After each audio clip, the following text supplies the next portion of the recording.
Hi everyone, Dr. Monette here to welcome you to week 9 for EDU 210.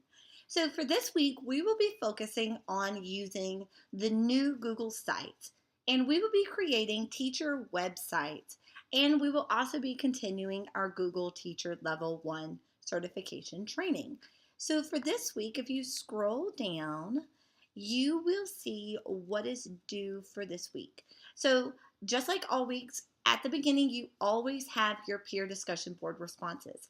So last week we made digital breakouts and you posted those to the discussion board. This week you are going to respond to two peers, giving them feedback and pretending that you are students going through their digital breakouts. So make sure that you go back and review the discussion board directions for that. So for the main assignment for this week, you are going to be focusing on creating a teacher website using the new Google Sites. So there's a hyperlink here to the folder. So when you click on it, it will take you over to the folder and you will see the assignment directions. So all you will have to do is click on the file, and what you're going to do at the beginning is you are going to review the G Suite Learning Center to learn all about the new Google Sites. Now, there are two versions of Google Sites. There is the old version and the new version, so make sure that you are using the correct one. The new version is much better than the old one. It is more friendly for mobile devices, so you can look at, you can use the Google Sites on tablets, on phones, compared to the old one. So there's a lot more tech tools as well, and you will see that when you go and explore these two links and view the tutorials. Now, something that you do need to be aware of is that the new Google Sites only works in Google Chrome. So if you do not have Google Chrome on your computer, you will need to download it, and I have the link here for you. But if you do already have Google Chrome, just make sure that you are using that or it will not work properly. You can see it in other browsers, but to build in the new Google Sites, you have to use Chrome to do that. So make sure that that is the first thing. So if you ever have trouble with using the new Google Sites, just make sure that you're in the right internet browser, and that will fix the problem. Now, when you're using Google, the new Google Sites, you are going to be creating a teacher website for your desired grade level and subject, if applicable. Now, some of you are going to be teaching multiple grade levels in the same subject. So if that is the case, for instance, if you're teaching Algebra 2, you may have 11th graders, 10th graders, you may even have 12th graders in there. You don't have to specify a grade level there. You can just specify the subject. Same thing applies with like chemistry. But if you are teaching first grade, make sure that you say that. Or if you're teaching sixth grade, make sure that you state that too. Now, for this, make sure that you add me as an editor for your website. And that is just so I can see everything that's going on and I can give you feedback and things like that. It just also gives me some functions in there that if something is not working right or you're having trouble, I can go in and show you how to do that using Google Hangouts, or I can just help you with functionality issues if you have any trouble. Now, with your teacher website, there are 12 main common pages that teachers have on any website. So they always have a welcome page. They have a teacher bio where they tell about themselves. They have contact information. On websites, it's always good not to put personal phone numbers or something like that. But if you have a work phone number and they're calling the school, you could put that there. Email addresses are fine, but contact information that parents would need to know. Class information is also important, so things like the grade, the subject, and your schedule. And you could put other things on there, but those are the main things that you typically see. There is also typically a class announcement or a newspaper, or a newsletter, excuse me. Sometimes it's a newspaper, depending on the teacher. Homework assignments is a big one that you typically see on websites. Useful links and resources for students and parents.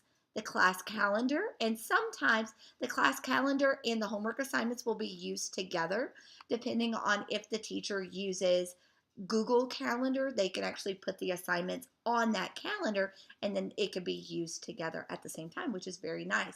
It's kind of like in Blackboard when you click on the calendar and you can see your assignments, that you can also do that using the new Google Sites. A photo gallery is always a good thing to have as well, to where you can share things with parents. A supply list and wish list, a link to the standards for your subject and your grade, and then classroom rules and consequences. So those are the main things you typically see on a teacher website. Sometimes there may be some extras on there, and sometimes they'll be combined, but those are the major components that a teacher is supposed to have in their website for other teachers too, but also parents and students to be able to use it and it to be functional and worthwhile. So for that, you are going to need those 12 components. Again, if you combine the calendar and the homework together, that is fine. Just make sure that I see those main components in your teacher website. Down here, you're also going to use at least 4 G Suite apps discussed in class. So we've talked about Google Drive, we talked about Docs, Forms, Hangouts is something that you can use, that we use, and that's if you're going to talk to parents, it's kind of like Skype. And I want you to use at least 4 of these. Calendar counts as well, using Google Docs, using Google Slides, anything like that. I suggest using Google Calendar, Google Drive, Google Docs, Google Slides, and Google Forms. And Google Forms are really nice, like if you have a field trip coming up and you're asking parents if they want to volunteer, they can fill out a Google form. Or if you have a class need for supplies, parents could sign up and tell you what they would like to bring using Google Forms and things like that. Now, one thing that you do want to make sure that when you use your 4 G Suite apps is that you check your privacy setting. Anytime, most of the time at the beginning, it's going to be set for either off or it's going to be set to where anyone at Coker can view it. Now that's going to be an issue if you use it in the future because your parents won't have Coker email addresses. So I suggest that you always open it to where it's public on the web and anybody can see it, or set it to where anybody with the link can see it, and then they'll be able to see it. Now, here are some examples of some websites from students in the past that you can see as well. So something that's important to remember when you're making your websites is to make sure that it's aesthetically pleasing to view. So you want to use things like images to make it more engaging, but also your background templates. Make sure also that it's easy to navigate and that the navigation bar is visible. And again, those links up at the top, those tutorials will help you with those things. But if you have any trouble or aren't sure, make sure that you email me and I will be glad to help you with that. Also, when you're finished creating your site, make sure that you publish it. You need to publish your site and then you need to post the teacher website link in the discussion board. Now, in your discussion board, also write a brief description of your site by stating the grade and the subject, or depending on, again, your grade level that you created the site for. And then the following week, you will go and view 2 peers' websites and give them feedback about it.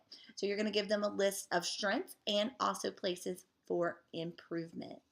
And then if you scroll down just a little bit more, you will see the rubric for this assignment.